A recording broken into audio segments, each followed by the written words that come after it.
Hi, I'm Paul Germain, your host for Smart Boating.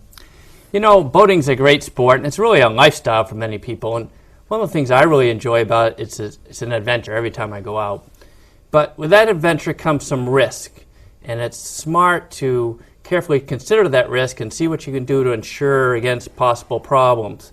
And so we're going to dive into that subject today. And joining us is a very knowledgeable guy in that area. His name is Michael O'Brien, and he's from Beverly Insurance Incorporated. Welcome, Michael. Thank you, Paul. Michael, this is a fantastic show today.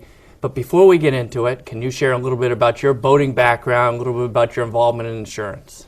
Well, I've been in the insurance industry for more than 40 years and owned a boat for all of that time as well. Much of the time was in the insurance as an employee for an insurance company, and 20 years ago we opened Beverly Insurance in the Cumming Center in Beverly. All right. So you've got one, a lot of boating experience, and two, a lot of insurance experience. Yes. Yeah. So, well, that's just the background we need for this show. So why don't we get right into it? You know, this is a really big subject, the whole insurance subject, really large. Can't cover it all, but we can cover some important points. And you know, one question I think some viewers might have is why should I bother with insurance in the first place? Well, it's like any other insurance you might buy. It's good for peace of mind. Families could be exposed to a catastrophic loss, and it's good to have an insurance company behind you when that happens to protect you. Right. So it's just like healthcare insurance or car insurance or any of these other insurances. They're not normally trying to help you with a $1,000 or $2,000 payment. It's the $50,000 that they're trying to help you with. Yes. Okay. Yes. All right. Well, we've got some pictures here of some boats that have run into some problems. So I thought we'll show the viewers there. We have a boat sitting at a dock that sank, and we also have a picture of one that's sinking underway. And then finally, we have a picture of a boat on fire. These are really catastrophes, and you know, it's funny because they can really be caused by relatively simple things: clogged cockpit drains, a through hull that doesn't work, faulty wiring. So this is not out of the realm for most boaters that these sort of things would happen. And I thought what we'd do is we'd take a policy and kind of walk through it and see what sort of coverages are protecting people against these things. So if we look at the part one of our coverage, we notice at the top is the area that covers against loss, property loss, if you will. And on this particular policy, it's the boat's insured, the physical cruiser is insured for $15,000 with a $750 deductible.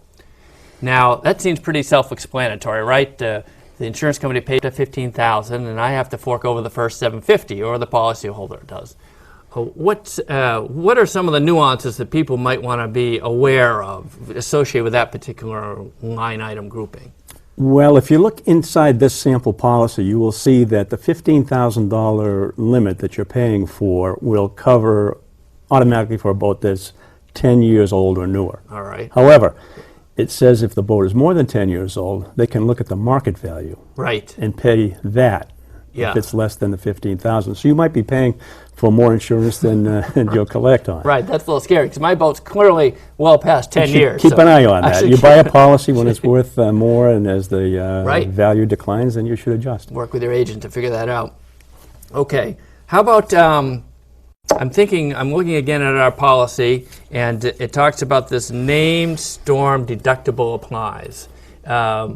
What does that mean, named storm deductible applies? Well, that's a named storm is a tropical depression or a hurricane, something that's been designated by the National Weather Service as a storm, and for example, a hurricane watch. Right. And it's a chance for a lot of losses for insurance companies to protect themselves. In this case, they've doubled the deductible. Right. So I had $750, and now I got $1,500.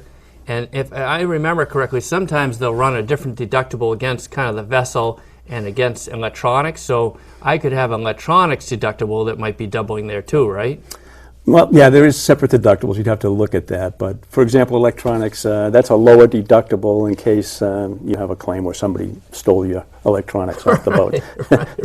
In this case, it's a $250 deductible. Right, right. So the name storms, all the insurance companies are handling those differently, but it's important for the boater to look at their insurance policy to figure out how they're going to handle that, right? And if they're comfortable with that. Yes. Right? Yeah.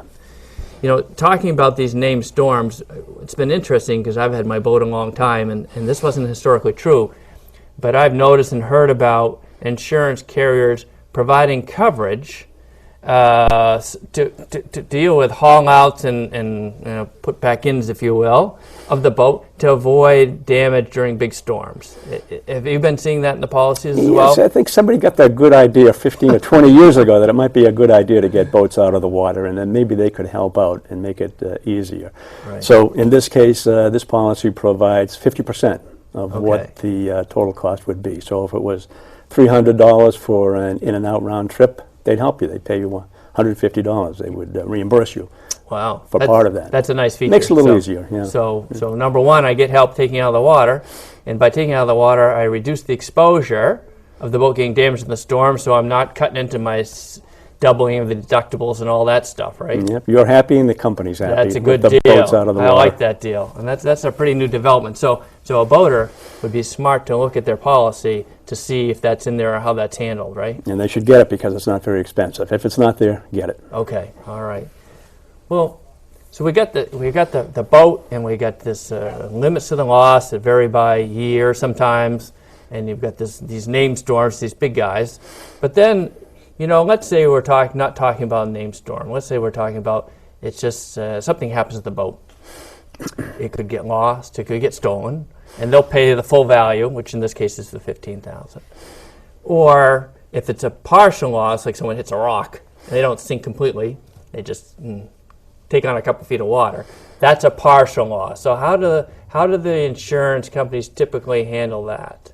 Well, the deductible applies, and if it's a named storm, you get the double deductible, but they'll pay whatever it is to repair that loss up to the policy limit. Beyond that, they won't pay. Right. But how about, so that's a good point, how about mechanicals? Because I've heard some people run into some confusion about what was covered there and what wasn't. Yeah, they might depreciate. They might not. If you had an old battery that was near the end of its life, you're not going to get a brand new one. Now, sometimes you will, but don't be surprised if there are engine component parts like that that are replaced at right, because they after can do depreciation. Remanufactured, and they can do what they call replacement. They don't have to swap out. If you've got an engine that's 1 year old and you think, oh, well, they're just going to replace that with another one that's 1 year old, then that's not necessarily the case, is it? Right. No, okay. All right. Well, we've got some pictures here that we've been showing as we've been going along. And they have to do with exclusions. It's funny, I'm like every other boater probably, I shouldn't probably admit it here, but I get the policy and I pay the check, write the check, and I put the policy in the drawer. So I was looking at it, and I was looking at the exclusions category. I said, okay, well, I understand how this kind of pays off. But there was quite a long list of exclusions. I had written down a couple of them here. Some of the ones are like mechanical, engine, transmission, electrical, and structural failure. That was the first one. And then some other exclusions were like wear and tear. Kind of get that. Dampness, scratching, engine overheating, improper repair. The list goes on and on. So what is the scoop with this? I mean, how do you figure out what's covered and what's not? There's a pretty long list of exclusions. Well, the insurance policy is not a maintenance contract. Right. And that's what these are. These are maintenance issues. Okay. So they're going to cover me if there's some issues there, but they're just not going to cover me if I've seriously neglected the situation. Right. Yes. That's I think exactly. that talks to the unseaworthiness situation, right? If you left the boat there for 20 years in the same slip, and then you take it out and it sinks, they're not really psyched on that. Right. Okay. Speaking of exclusions, since I was into the policy anyways, I thought I'd kind of nose around. There were some other things that I wasn't familiar with. One was 50 miles away from a safe port. So let's say I took the boat to Maine, and I'm in Massachusetts. I might be outside of my policy limit, right? Yes. That might be a problem. Used for commercial purposes, so I can't go lobstering or something off my boat. Drugs, I get that one. But there was another one in there about the fact that an exclusion would be if the boat was owned in part by someone else, like a joint ownership. And I've seen that with families, like the parents and the children will split a boat and put it on the mooring and they're all set. But I got the impression in some cases, from an insurance perspective, they're not necessarily all set, right? No, some of these, those exclusions are things that increase the risk of loss. Right. And some of those you can buy back. Okay. You can. It's not that they're not covered. Right. It's just that if you want to increase your territory or have partners on the boat, you'll have to let the company know. Okay. So they can charge an adequate premium to cover their exposure. Right, right. So you have two kinds of exposures here: the uninsurable ones, maintenance issues, and then other ones that increase the risk. Okay. And are available. The coverage is available. Okay. You just have to make sure it's adequate. You've got to talk. You got to have a clear, clean conversation with your. You don't want to fool your insurance agent. No. Because if you're operating, again, 70 miles outside and you're 20 miles outside your limit and something goes wrong, you should be aware of what your territory is. They can't help you right at that point. They can help you before, or you can buy in, but they can't help you down the road. Yes. Okay. Well, I looked again at the policy, and we divided into part one and part two. And on part one, the other piece of the loss was the trailer. And on this particular boat, the trailer is insured for $2,500, and I think the deductible was $250. What are your thoughts about that? Is that a good idea to insure your trailer, or any thoughts about that? Well, I think so, yeah. That can be quite an investment on a larger boat. It could be a pretty significant investment. And it's like anything else. It's like the boat or the car. As it decreases in value, you want to make sure that you're up to date on that. Well, especially around here, right? You might have a trailer that's worth $3,000, and you dip it in the salt twice a year for 10 years. Yeah. It's not going to be worth $3,000 anymore, right? Just even parking it in the salt there does a job on it. Yeah. Right. So you always want to be updating that, working closely with your insurance person. Yes. Okay. So that's good. So get your trailer on the thing.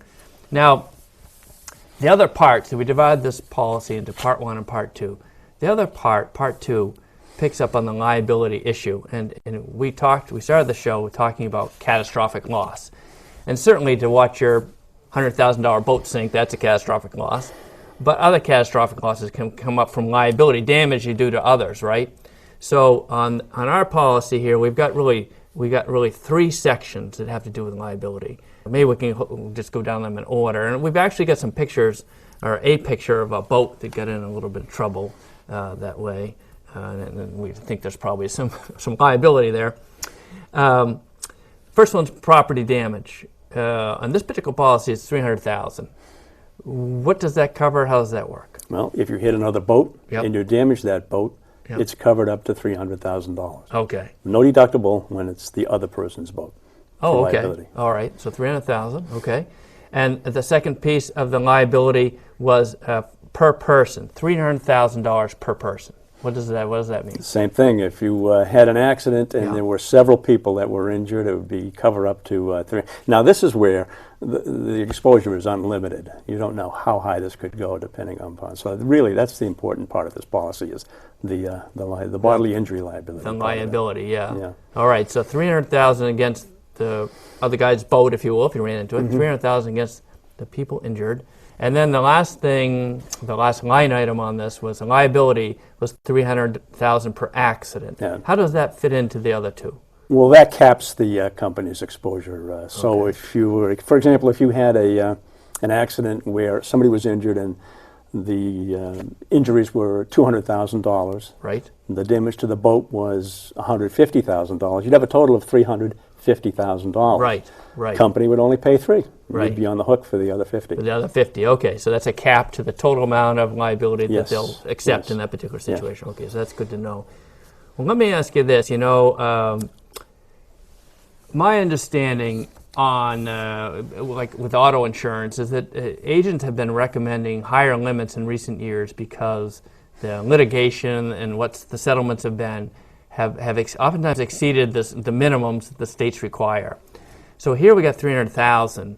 What's been your experience working with clients? Do you think $300,000 is adequate, or do you typically work with them on $500,000 or maybe an umbrella? Or how do you handle that? Well, it depends on the person and how they feel. What's their comfort level, their peace of mind or exposure.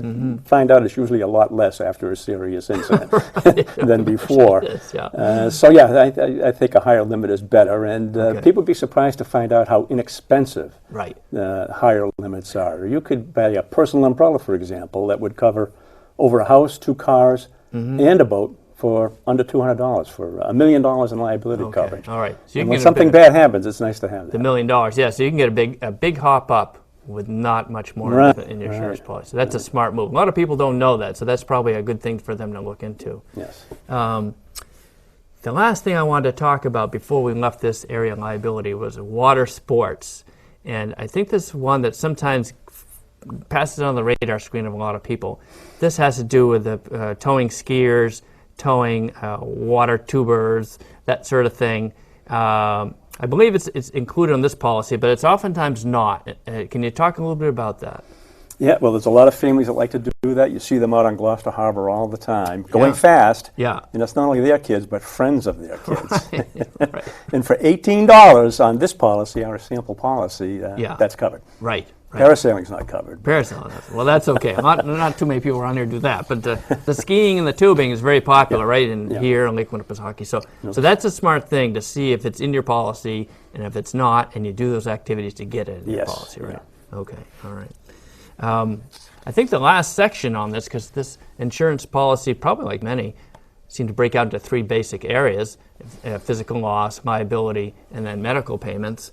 And this policy, the Part 2 of the policy, indicated that I believe it was a $10,000 limit for medical payments. Can you share with us what that means and how that interrelates to the coverage that we had in the liability section? Well, medical payments is also known as goodwill insurance. It's a way that you can take care of an injured passenger's medical expenses, even though you're not liable for them. All right. What would be an example? Well, if somebody just twisted their ankle, Yep. slipped on something, it's not negligence, there was nothing unsafe about the boat, Right. but you want to have an x-ray. You could pay for that x-ray. Okay. And All right. that would be covered under medical payments. Okay. All right. So that's another smart thing to have. You don't want to overlook that. No, that's good. Yeah. All right. You know, Michael, in this particular policy, there's a couple of endorsements, if you will. They're like addendums, appendix. It's called the Advantage Plus, it's like a little marketing name, but it does have some coverage that I thought it would be important for us to talk about. One is emergency towing. Another one is uninsured, underinsured, and the last one is non-owned watercraft. Can we talk about those a little bit in order? My understanding is emergency towing covers if I'm out and my engine breaks down, that will pay a portion of the cost of getting me back to the dock. Yes, yeah, get you back to a safe harbor. Yes. Right. Yeah. So that's kind of nice coverage to have, right? That might be a good investment for a lot of people. Yep. How about It's not catastrophic, but the next No. one is. I mean, underinsured motorist, Yeah. I think, could be. If Okay. there was somebody with no insurance at all that hit your boat, Yes. and you or people on your boat were injured, Yes. then the bodily injury on your policy would cover you. Oh, that's nice. And that could be a catastrophic thing. That could be a Same catastrophic thing with, yeah. and the other one, non-owned boat, is when you're on vacation and you use another boat or rent a boat. Right. If something happens and the insurance that came with that is not adequate, then your policy would pick it up. Yeah, I really like that one too, because I could see myself, you go over to Sail, Marblehead, you rent a little skiff, Yeah. and now you're covered. Yes. That's nice to have. So those are, so I guess the point is when people think, when they look over their policy, maybe think about these things that may not be in their direct line of sight, and kind of probe a little bit, emergency towing, uninsured, non-owned boats, to see what it would cost and see if it might be useful to them, right? Yeah. And if you find out something's missing, check with your agent. There might be a way you can add that on. For example, the boat in our example here is 45 years old. Right. But there is an endorsement on there that says that they will honor the full $15,000 of insurance. Right. Even though it's more than 10 years old. Right. It's Paid called a agreed amount. a little premium to get Yeah, that. I think it was $25 for that. $25, But yeah. if you've worked on your boat, it's a nice boat, you know it's worth $15,000, then it's good to have. Like to think so. How about pollution? When I was growing up, quite frankly, pollution was accepted in Boston Harbor. Nothing grew actually on the pilings because it was so bad. And now they cleaned it all up, and so everyone's really tuned into that. The EPA was nothing when I grew up. Now they're very prominent, very visible. Is that an area that's getting a little attention these days, pollution coverage, and how does that Yeah, work? we're seeing that more and more on included, even without an additional cost. Really? I just issued a policy on a $63,000 boat. Yeah. It included over $800,000 in fuel spill cleanup Wow. with no charge. Wow. So apparently it doesn't happen very often, but when it does, it's very, very expensive. Oh my God, yeah. So that would be something for someone to pay attention to. Yes. Especially these days, yeah. How about some other things that I think might be important to people? One is, I noticed in my policy that I kept the same broker and agent, but my carrier changed. And it was one of those things I really didn't notice at first, and then recently when I went back to review the policy, they'd actually sent me the new policy, which I hadn't read, now I have, and they sent me a list of changes. So does that happen to people, that the carriers, the agents oftentimes stay the same, but sometimes the carriers change behind and they need to just keep an eye on their policy to make sure it's covering the things that they want to get covered? Well, sometimes an agent like me would go to a specialty broker who has arrangements with carriers, and it's like a wholesaler. Yeah. And they might negotiate better coverage or a better deal with another company, Right. and make the change on renewal. But Yeah. they do always give you a description side by side of the comparisons of what you had before and what you have now. Right. So you'll be aware of it. Right.